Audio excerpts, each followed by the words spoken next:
Hey guys!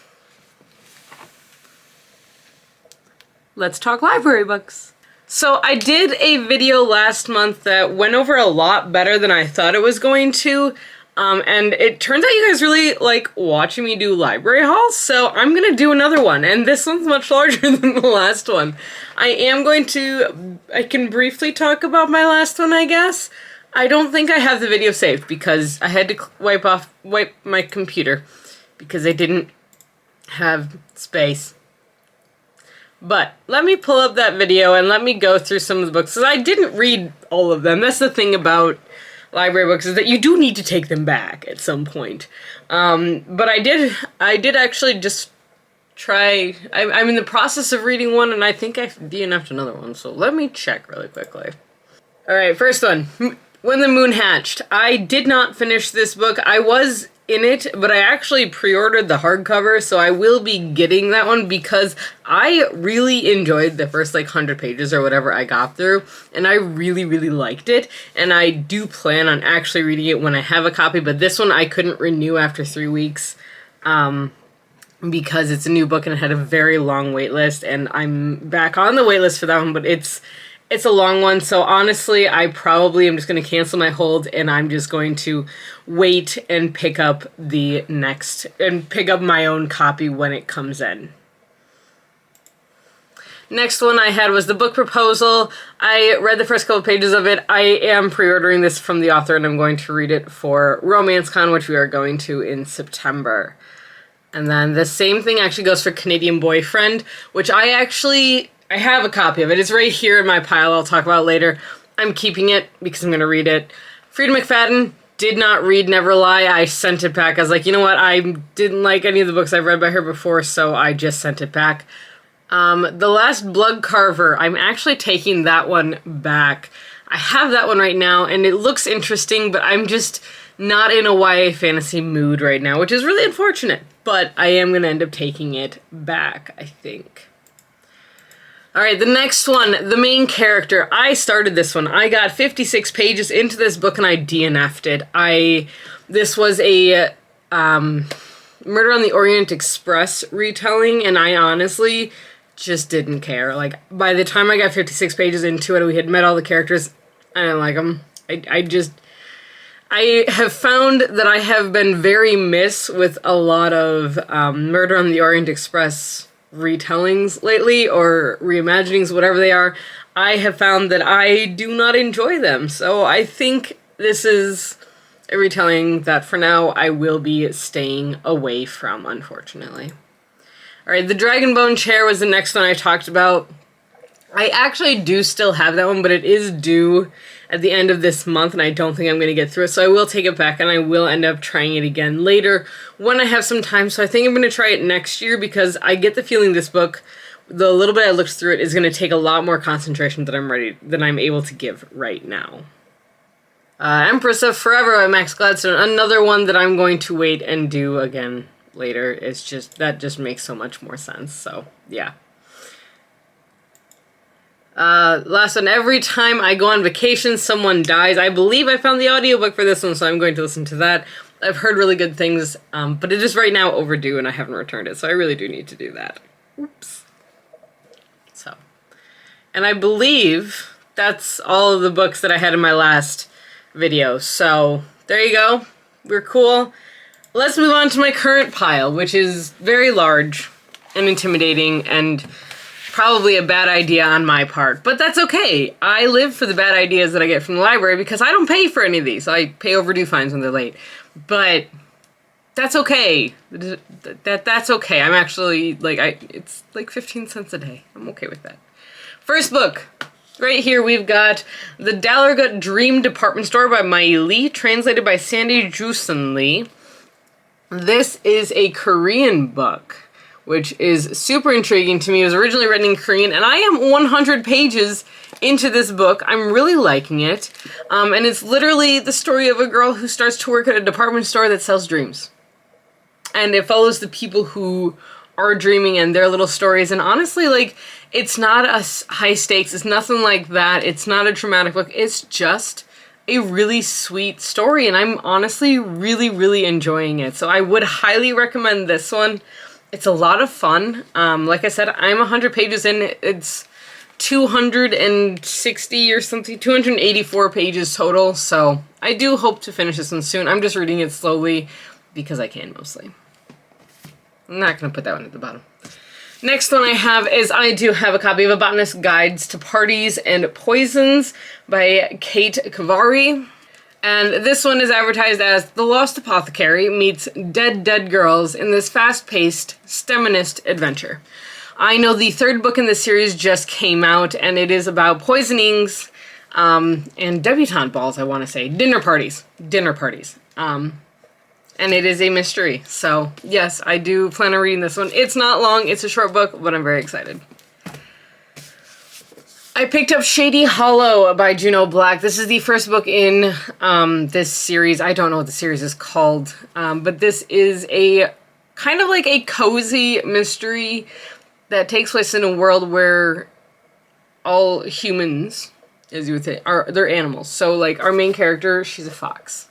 Like a fox that wears clothes. She wears dresses and she solves murders. So it's like an adult version of a children's story is kind of how I'm going into it, and I'm very intrigued by it. So yeah, I'm intrigued, and I had a coworker who read this first book and he thought I would like it, so I'm gonna give it a try and see. Alright, next book is one that is highly anticipated, and that is The Silver Blood Promise by James Logan. This is the first book in a new fantasy sci-fi series. I'm not going to show you guys where I live. But this is high fantasy. Swashbuckling tale. And I saw several places, several different channels on YouTube, on BookTube, absolutely loved this one, and it is really, really well received, and I'm very excited. So I am planning on reading this one, hopefully. Next, we have Foul Days by Genovia Dimova. This is advertised as The Witcher meets Naomi Novak. I'm sorry, I'm having trouble with words today. I already worked, and I'm really tired. But this follows a witch who gets rid of her magic in order to escape, I want to say it was like an ex-husband. Yeah, her ex, who is the Tsar of Monsters, and she runs to this town where there isn't magic, and she tries to hide there, but there's magic sneaking into this town where magic isn't allowed. And so in order to save the town, she has to go find her magic again, which her ex now has. It sounds like a whole thing, but honestly, it looks so intriguing. And the tagline is, the scariest monsters are the human-shaped ones, and for some reason that just really resonates. And also, this cover looks so cool. Like, how threatening, how menacing. That looks so cool. I'm so excited. Alright, next is a book that we have talked about already, and that is Canadian Boyfriend by Jenny Holiday. Callie and I do a buddy read every month, or we try to, where we try to read a book from each of the conventions we're going to together, and Jenny Holiday will be at Romance Con in September, so we did want to try and read this one. I just haven't gotten to it yet. That's really all there is to it. Next, I picked up Paula Santiago and the River of Tears by Taylor K. Mejia. I have talked about this book before. I don't know if I've talked about it on this channel or not. This is a middle grade novel. This is part of the Rick Riordan Presents series that he did, and this is... I know this is a Latina story, but I feel bad because I don't remember, and it doesn't tell me in the description what part of Latin America this is from. It's La Llorona, the crying woman. So I think that'll be very interesting. I'm very intrigued by this one, and I do really like this cover as well. So, yes. I know, I'm sorry about the glare. There's just no real good way for me to show you guys things otherwise. Next, I have One of Us Knows by Alyssa Cole. I have another Alyssa Cole book here downstairs that I haven't read, but I've heard very good things. This one is about a woman who has multiple personalities and is losing her mind as well. So it seems intriguing. She has to, like, rely on her alternate personalities in order to figure out what's going on. So I'm really intrigued by that concept, not gonna lie. Alright, next one I picked up is one I've actually had my eye on for a little while, and that's The Helm of Midnight by Marina Lostetter. And this is what caught my eye. It's a duology as of right now. It says, a legendary serial killer stalks the streets of a city shrouded in darkness and secrets in the stunning first novel of a new trilogy. So it is going to be a trilogy. Our library only has the first 2, though. But that's okay. In a daring and deadly heist, thieves have made away with an artifact of terrible power. A death mask. So that right there got my attention, and apparently this mask, like, possesses anyone who puts it on. So I'm, like, super intrigued by that. I think that sounds fascinating. Next one is a recent pickup, and that's Magical Realism, Essays on Music, Memory, Fantasy, and Borders by Vanessa and Angelica Villarreal. But this is a nonfiction. This one is a new release. I think it just came out, yeah, like in May. And it is a collection of essays. So I'm very intrigued by this. But yeah, so I don't know what it is about this one. Magical realism is a genre that I absolutely love. It's one that I grew up reading, and it's one that I always will treasure to a point because it's just so much fun. It's so unique. It's so different from fantasy versus even like urban fantasy or something like that. It's almost like a softer version of that, and I really love that.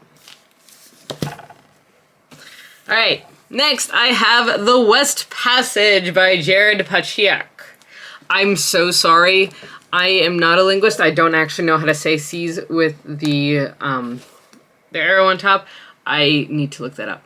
This follows a world where there's 4 guardians of the 4 different directions, and one of the guardians dies, but no successor is named, and so the area becomes covered in snow and starts to die, and then I think, like, monsters start to appear or something. I don't really know exactly, but this was recommended on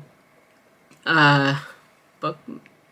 I don't remember actually. A website that I was looking at, and I don't remember which one it was. It might have been BookBub. I don't remember.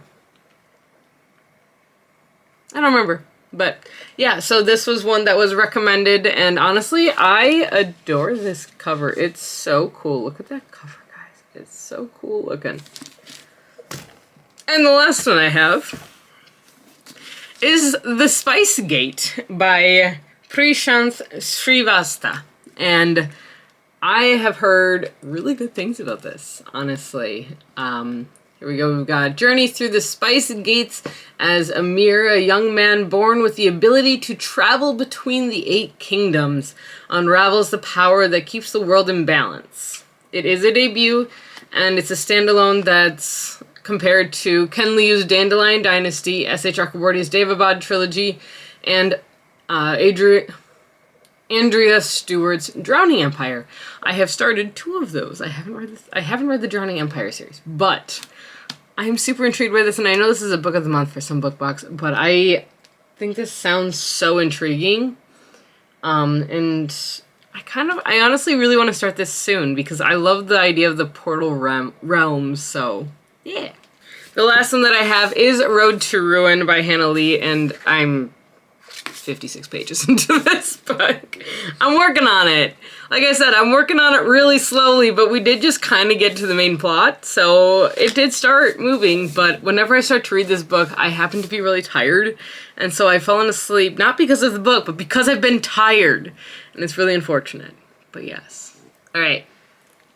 I'm gonna knock these over. It's such a bad idea. Look, I have most of my library books. There are so many of them. And there's one more. Yeah. I have a problem.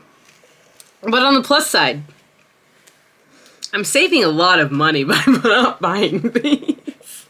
There will be ones that I will buy eventually, but I really am going to try and do this thing where I try and read them first, so see if I like them.